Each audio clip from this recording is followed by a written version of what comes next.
Hey, good afternoon. Thank you very much for coming. My name is Chris Jory. I'm one of the adult publishing team at Cambridge University Press. This is Tam Connors-Sadek, and he works for the University of Sheffield. He was the Director of Studies last summer when they introduced Empower onto their programme, Cambridge English Empower, and they also took part in an Impact Studies research initiative. And the session today is going to be a little bit from me to begin with, just setting the context for a few minutes by describing some basic facts about the course and some of its key features and why we think they're a good idea. And then Tam is going to offer his personal insight and perspective in terms of how things actually worked in practice for him, his colleagues and his students during the summer programme last year. So to begin with, what is Cambridge English Empower? The first thing to say is that it's very much a joint initiative between the two Cambridge English organisations, Cambridge University Press and Cambridge English Language Assessment.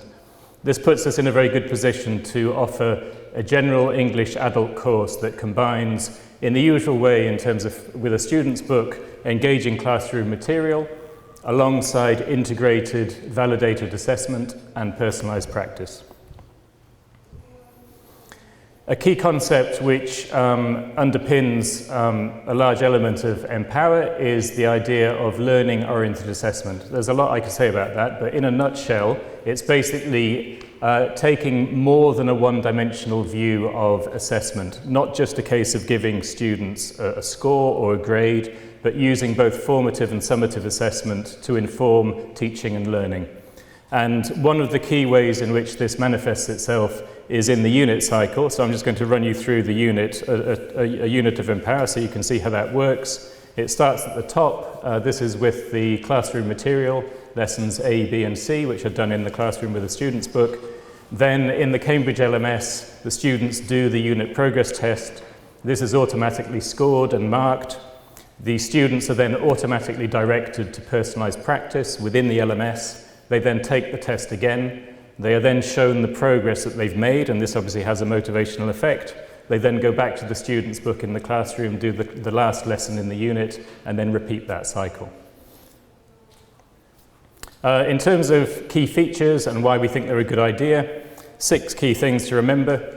Firstly, content that informs and entertains. I appreciate that that is something that you probably hear about all course books. There's a lot that we could say about this. There are whole sessions and workshops and talks on this.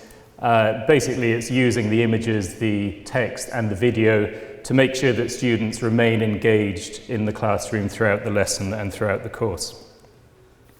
Secondly, the syllabus has been informed by both English Profile and various corpora. So both the Learner Corpus and the Cambridge English Corpus. So these are very large databases, multi-million word databases of language, both from proficient English users and also from students at the various CFR levels. This means that you and your students can be reassured that they will be learning not only the most useful and relevant language, but also language which is achievable and manageable at the target level, so they stand a good chance of achieving success. Thirdly, the tests have been developed by Cambridge English Language Assessment, so you know that they are reliable. Obviously, there's not a great deal of point in testing students unless the tests are reliable and the results are reliable. Fourthly, as I mentioned before, after each test, the students are directed into personalised practice, which is based on, in terms of the point at which they start the practice, is based on the score in the test. And the benefit here is that everyone's very busy these days. We don't want students to feel that they're wasting their time doing a lot of stuff that they don't need. So this is something that hopefully will motivate them to actually do more practice outside of the classroom because they know it's something that is really going to help them. Fifthly, this is around maintaining motivation throughout the whole course. So there are a couple of nice features. There's a CFR report, which they get twice per level, mid-course and end of course, which gives a reliable indication of the level that they've achieved relative to the target CFR level. And there's a learner profile, which gives them, again, visible evidence of the progress within each unit. And this is the graph on the right-hand side. They take the test twice, attempt 1, attempt 2, personalised practice between the 2 attempts, and then we show them the progress that they've made. And finally, As I mentioned, the online tests, they're automatically scored, but then students are also directed automatically by the system into personalised practice. This is then also automatically marked. They're then directed to take the test again. This all happens without the teacher having to actually intervene. You can go in and have a look at the results and everything and get lots of information, but you don't have to do anything. Therefore, this potentially saves hundreds of hours a year potentially, in terms of if you add up all the time that you could spend on marking tests and then actually going and finding material to help students with areas in which they need more support. So that is a quick summary of the Empower course and why we think various features are a good idea. Tam is now going to tell you about how it worked in practice for him and his colleagues, and I think there'll be a couple of minutes at the end for questions if you have any. Thank you. Hi, well, first of all, I'd like to point out that we have two programs at Sheffield University. One's a pre-sessional program. I'm going to be talking about the general English program, which we run there. We have over 300 staff and students during the 10-week period. Sometimes it's close to 400. Some of the students are there for the whole 10 weeks, and some of them roll on and roll off. We have about 20 classes. Actually, we had 20 classes last year. Sometimes we have more than that, depending on the number of students. The teachers are paired. The reason for this is that we like to save time for the teachers by helping them to repeat lessons, so that they'll do the same lesson with different classes at the same level. 15 hours in the morning, 5 days a week, is what we used Empower for. But in addition to that, the students also do 4.5 hours in the afternoon of option classes, or you'll see IELTS preparation there, because we have one closed group that don't roll on and roll off, which is about 100 students, and they hope to enter the university after going via our partner college, and so they need to achieve an IELTS 5.5. So they do IELTS preparation because they will take an IELTS test as well. So what I was interested in is how do things like that match up with real CFR levels, because IELTS is merely a sort of snapshot of someone's level. I began last year with the idea that really, no coursebook is perfect. I think most teachers will say there isn't one. And one of the things that attracted me to Empower, though, was, okay, apart from, as Chris has said, it's the latest Corpus Informed CFR, it was the I+1 and the English profile that attracted me a lot, especially for our short-term students that aren't here for very long, because I think one of the problems with a lot of students is they tend to want to learn lots of vocabulary which is way above their level. It ends up being a sort of lexical graveyard, but they think, oh, I've learned 20 words today that I don't understand, so I must be making progress. Especially for the kind of guys that want to go on to do IELTS, because they think, oh, the more abstract vocabulary I know, the better I'm going to get. And I don't believe that. So I don't think anyone does, do they? Also, the learning-oriented assessment, as Chris mentioned earlier, because I wanted the students to be able to tailor their learning based on their performance, shall we say. And one of the problems, as I said, with our students is some of them aren't there for that long. Teachers it is a very intensive course. They are overloaded with marking, with afternoon classes they've also got to do, but we want to give them the best value and the best service we can, and I don't think it's right that perhaps they're not being given additional homework or activities because the teacher's a bit too busy. Perhaps a longer course, which runs 9 months, and they're only being seen twice a week, it's possible for teachers to adopt a different model. But on ours being so intensive, we want to give the maximum benefit for all the students. One of the key features for us as well was also the validation package via Cambridge English, because I didn't want the students to, firstly, the ones especially doing the IELTS, just think the only assessment in English is IELTS. I wanted them to understand that actually that's not the only way that things are assessed. In fact, it's not really the main way. And although, because most of our students are Chinese, Japanese and Korean, the Chinese especially seem to treat IELTS as the only benchmark for their performance. And I wanted to break them away from that idea. So what happened with Empower, what happens anyway with all of our students, is on the first day they're tested using the Cambridge English placement test. And we've been using that before we used Empower, actually, for the last few years. So that wasn't an introduction because of taking on this book. It was a nice cross influence for them because the setup is actually the same. So once they've done the first placement test, a lot of the tests on the Empower CLMS are the same format, so they don't have to learn a new format. The students, you know, in a way, as it's intensive course, they race through the book in a way, 1 unit a week, which might not be ideal, but again, because of the roll-on, roll-off, and we had to get through a lot of stuff, that's the way it began. We studied on Tuesdays because of the fact that students arrive on Monday. All the workbook extension activities and progress tests were set for the students to do them online at home. And progress reviews were done in class on Monday with the teachers. As Chris mentioned, you know, the idea in a way was, okay, you could do the progress test after, say, Unit D, but we discovered, and I think this is, that actually after Unit C, it was possible to do the progress test if you wanted to. But the way we worked it was that we had Tuesday, Wednesday, Thursday, Friday, as you can see there, and we went through sort of part A, B, C, and D, again, pretty fast with the review on the Monday. Now, we unlocked the progress tests on Friday. The reason we unlocked them was because initially we didn't have them locked, and we found that some of the students tried doing them on the first day. They thought, okay, first day test, fantastic, off I go. And so we thought, no, there's no point actually trying to test yourself on something you've not done yet. So we actually had to unlock those for them.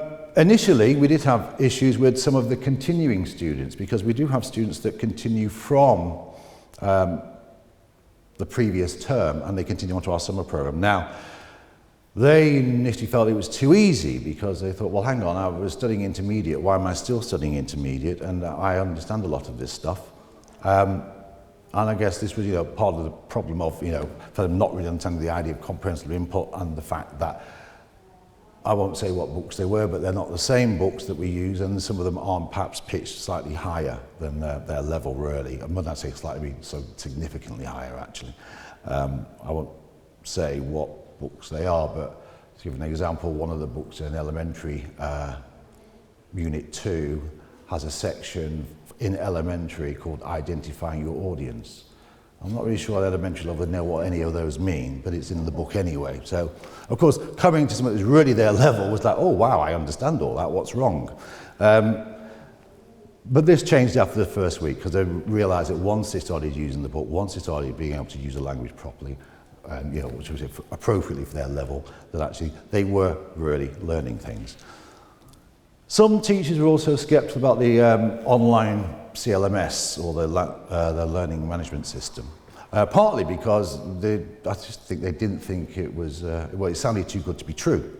You know, it's all singing, all dancing, it auto marks everything for everybody. You can actually access stuff. And so they were thinking, well, is it really going to do this? A lot of people thought maybe it's just an online workbook and that's it. So, but actually it's much more than that. And most of these teachers did reassess it after using it. I mean, I won't say, I'm going to lie and say everybody did, because everybody never agrees on anything. And I'd like to just show you some of the, Chris has talked about the CLMS, but I'd just like to show you an example of a student who used it last summer. And you're confronted with a lot of tabs here, but the one I'd like to just point out is, you probably can't see that, but it says 81 hours just about. And so this is 81 hours that student spent over the 10 weeks in the program, which is about 8 hours a week. So that's 8 additional hours a week they were actually studying on their own using the CLMS. And one of the reasons I think this is a very exciting development for us as teachers is that the teacher can actually look at everything they've been doing online, and they can notice things. And this is from the workbook, for example. We can see that you probably can't see, it's probably too small, but that says 75%. Now that's one of the activities on futures from Unit 5 of the B1 Plus book. But the interesting thing here is, although they completed this unit completely, the first activity they got 0%.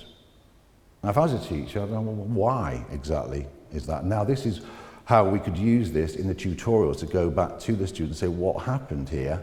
Do you understand what it is? And that gives the teacher a starting point to see what is it they're not quite understanding. Which, again, the teachers used it in their tutorials in the morning. This is an example of one of the students throughout the summer, and as Chris said, the blue line is what they got the first time, and then they go into the targeted practice or extension. And you see across the board they did significantly better than the first time. And again, this is measurable for the students, and again, it gave the teachers something to talk about. And one of the things about this, what I like a lot, is that sometimes students go under the radar. Because you tend to notice the really great noisy ones and the really terrible bad ones, and then there's a lot of guys in the middle that you actually don't pay much attention to. Unfortunately, everyone should try to. But by being able to monitor what was going on with these students, it meant that the teachers always had something to talk about. They could, even if they weren't necessarily engaging with them, sometimes for various reasons in the class, they knew what they were doing outside. Also, it meant that they could then pick up on things and then reassess how they were teaching. So it was informing the teacher as well. And with the mid-course assessment, this again is all done online except for the speaking test. And what we did is we did a sort of Cambridge English standardisation with the teachers that were conducting this, and set the standard and applied the standard. And then on the Monday, which would have been the review day, they did this instead of a class. I did the first one at home because I didn't want the students to get too freaked out about things, and I wasn't sure actually if they were going to do it, because you can say do this test online, are you going to do it? And actually they all did. For the end of course one, we did that under exam conditions, and what we did here is we got them all into the university computer room, and weirdly enough they all attended, although they didn't have to. And there's a photograph of them all here doing it, and we did that on one day and then the second day. Now, you say, hang on, they all attended, why did they attend? Well, Chris kind of mentioned it in one way, but one of the things about the mid-course and end of course is they do get this CFR report. Now, this is an online version, but what I did during the course was, after the mid-course, when we printed this out, because suddenly, when they saw the Cambridge English logo on the bottom, they said, oh, this is a real test then. We just thought it was some sort of little book test. And their attitude changed substantially after that, the first time they saw that. And we did point out to them, actually, the logo is on the front of the book as well. But they hadn't noticed that, but they noticed the colourful piece of paper, and they were, oh. And one of the reasons, again, why I like this is because, often the students, as I say, they get focused on the IELTS thing. As you know, they all speak in the speaking component by themselves. One of the problems we have generally with students, these kind of students, is they don't communicate with each other. Whereas this kind of thing sort of forced them, in a way, to do the paired, realising they've got to talk to each other. Again, one of the issues we often have, not just, say, on the general English, but at the university in general, is that the students do have to take part in seminars, do have to listen to each other, do have to talk to each other, but because they're often focused on IELTS, they don't care. And then suddenly, they're scrambling around. So that's okay, but what about the feedback on this? What do people really think? Now, there are some impact studies there which were conducted by Cambridge, but the stuff I'm going to give you here is from our own SurveyMonkey, which we did with both the students and the teachers. 90% of the teachers were positive about Empower, the book part. They're nice, laid out, easy to follow, okay. More than enough material for each unit, and visually appearing structures, and up to date. That came across a lot. But about the LMS, and these are what they said, not what I said, but in case you can't see it, it says the CLS was a useful tool to discuss progress in tutorials, which was the whole point. In one way, it provided concrete numbers to discuss. So rather than for the teachers to have a subjective idea of, well, I think you're doing okay, they could actually sit down and say, no, actually, you're having a problem in this area. Another teacher said, like the format, especially being able to comment on the progress of the student and remind them to do the tests, and a good way for the students to review and monitor their progress. So all positive from the teachers. The students, again, with the book, 85% were positive about Empower. And I didn't adapt this in any way. A student actually did write, the course book was well organised and topics were very interesting. I know Chris said, did you change it? No, that's what it said. So it must have been effective. Another part here, you see, it says, I love the drama parts, the video story, because it makes me look forward to the next class. Now, this was a video going throughout the different levels. And when we talk about engagement, I was sitting in the staff room one day listening to some teachers discussing whether or not they were going to get married. And I said, I don't know, I think they might do. No, I don't know, have you seen that? And I said, what are you talking about? He said, it's the video story in the book. And I've never heard a teacher discuss a video story from a book, apart from say usually it's rubbish. Yeah. But I mean, here they were actually engaged in it. They were actually sort of saying, I want to wait and find out what happens myself. And I was actually shocked, to be honest. But I was happily shocked in that respect. And again, because with Empower, there is an everyday English section, which again is very good for the students because they, as you can see, said they can apply in real life what they learn. CLMS, 73%, so a lower percentage, but positive about it. And you can see, okay, it says the progress test, maybe study again. Now you might say, why was that slightly lower? Well, initially for us, there were a few problems because there was a home study tab and a class study tab. And so, although we enrolled them in classes, the students were doing it in a section we didn't know existed, technically. And now this was a sort of technical problem because they were saying, well, we've done all this stuff, but when we were looking at it on our system, it said nothing. Well, this is because there were two slightly various systems. Cambridge have now addressed this issue, so when the students are enrolled onto a class, they cannot use the home study tab at all. And there are reasons why Cambridge had that in the first place, but I'm glad to say that will not ever be a problem. And also we felt, because of, as I said, we've got these students that do have to go into IELTS or are going to our partner college and do ultimately want to go to university, we thought perhaps EAP materials based around Empower would also be useful, and Cambridge are currently developing these. Lessons learned, well, I think one of the lessons was that some of the teachers were initially overwhelmed by just the vastness. I mean, the book, there was no problem, but the LMS part was a bit that, you know, some teachers aren't confident with technology. We did run training sessions, but there was just so much to it that they felt overwhelmed. And the students, again, some did not initially see the benefit of the CLMS. That was partly because of the issue I mentioned. They were doing it at home and they would say, why is my teacher not commenting about this? Why are they not telling me anything about it? And so in a way, these were sort of like, that was kind of a technical glitch which we didn't foresee.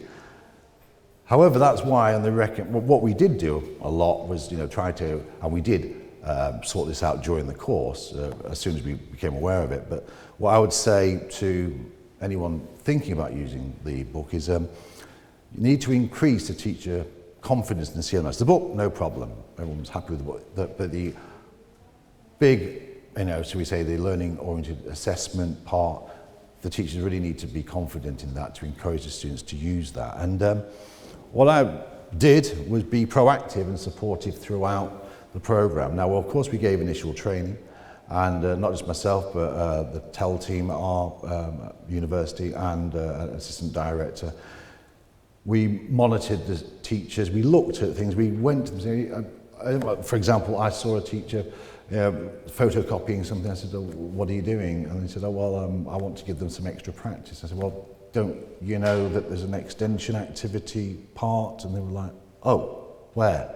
And so, although we've been through it, and again, I think whenever you take on new teachers at any time, we have a lot of new teachers that come on just for the summer. They get so much information thrown at them that something can easily be missed. And so I think constantly being supportive to those teachers is very important. And following that, then the mindset changed. Oh, okay, right.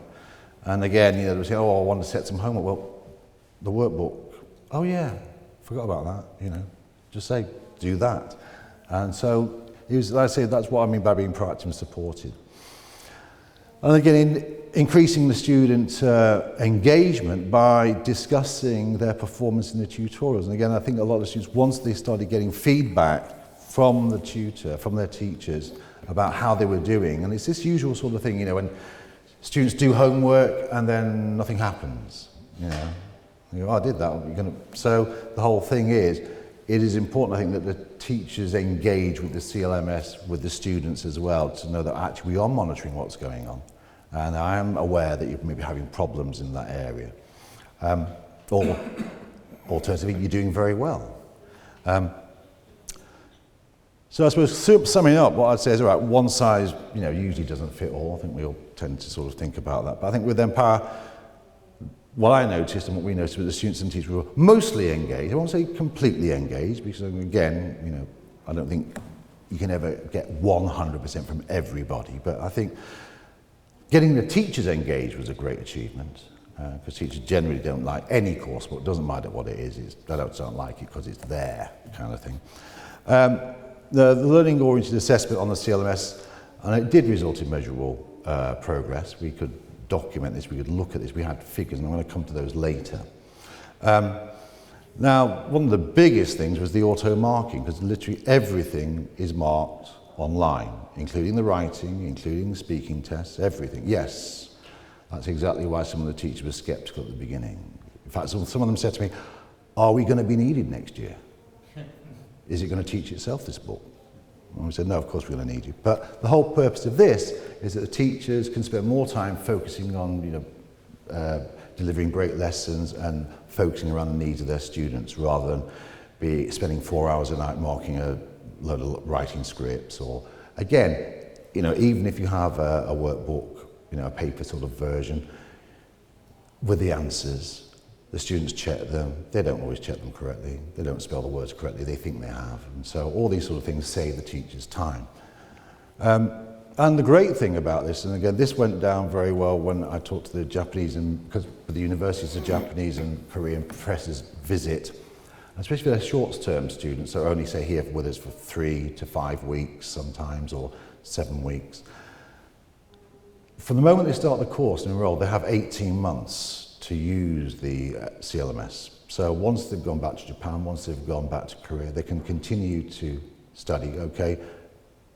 It might well be self-study, but the thing is, they can add to that. They can go back and look at other things, which I think is a great sort of like benefit for them.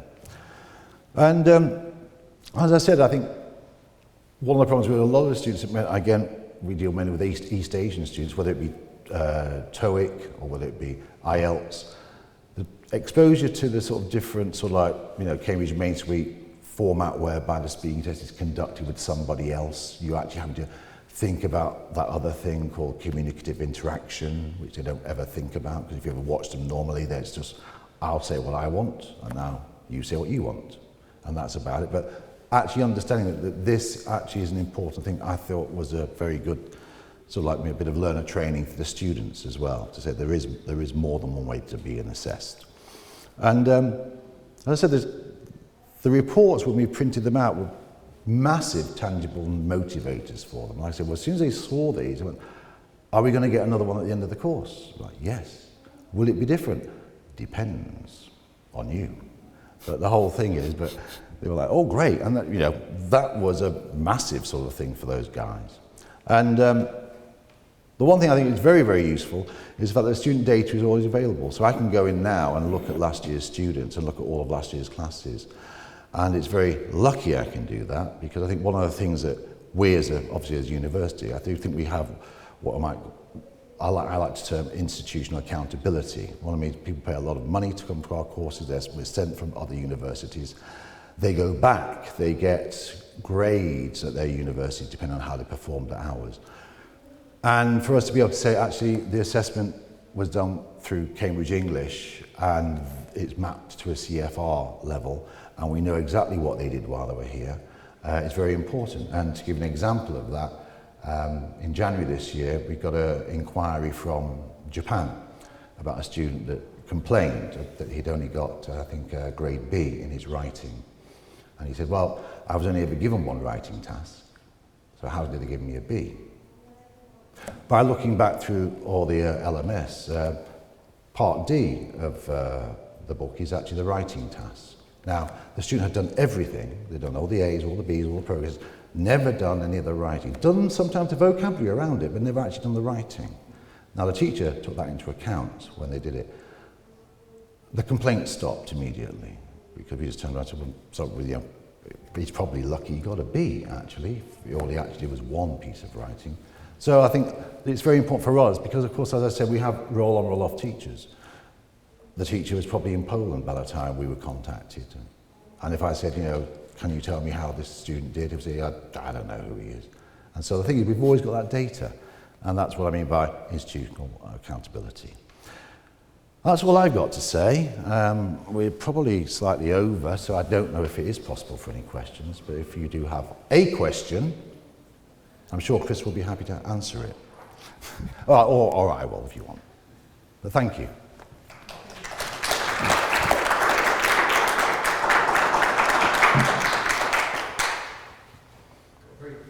Yeah. I'm just about to start using Empower in about a week with classes in Japan. So I'm very pleased to hear that you about the Japanese student. How, just briefly, did you find that the East Asian students responded well to the content at Empower in terms of themes and topics and? Yeah, they enjoyed the themes a lot. I mean, that came back in other areas, which I didn't want to put across, but the themes they enjoyed. I'd say the everyday English, the communicative side they enjoyed. Also, I'd say the online part they enjoyed, and it's one of the things that the Japanese said that this is very good for our kind of students, and so they did do a lot of it. I'd say maybe be aware of some not wanting to do the writing part, perhaps. But yeah, but it went down very well with them. Right. Yeah. Thank you. Okay. Yeah. You said the students had to do each test or essay twice. Did they ever resent having to do that? Did you have to force them? No, we never had to force, and I think this is one of the other parts of, I think as language teachers, teachers don't really like to actually give students tests sometimes because it might be a levelling thing, it might be, it might upset the student, but I think you often find that students actually do like being tested themselves, and they constantly like to do tests, whether it be online somewhere. And so the fact that, what I think that teachers liked about it, I think also the students, as Chris mentioned, after the first attempt, then they're directed to some personalised learning. So if they did very poorly, it might even be a representation of the grammar point, or it might be an extension activity. And in that way, after the second attempt, which, as you saw, always goes up, the fact that a teacher hadn't marked it themselves, it was marked, you know, took that away from the teacher. So the teachers were happy that it wasn't them that made the decision what the mark was, and the students felt, okay, I'm used to this kind of method, so I'm fine, I know I'm improving. So as they saw their own improvement, they were happy about that as well. So we didn't find anybody that didn't really want to take the test, no.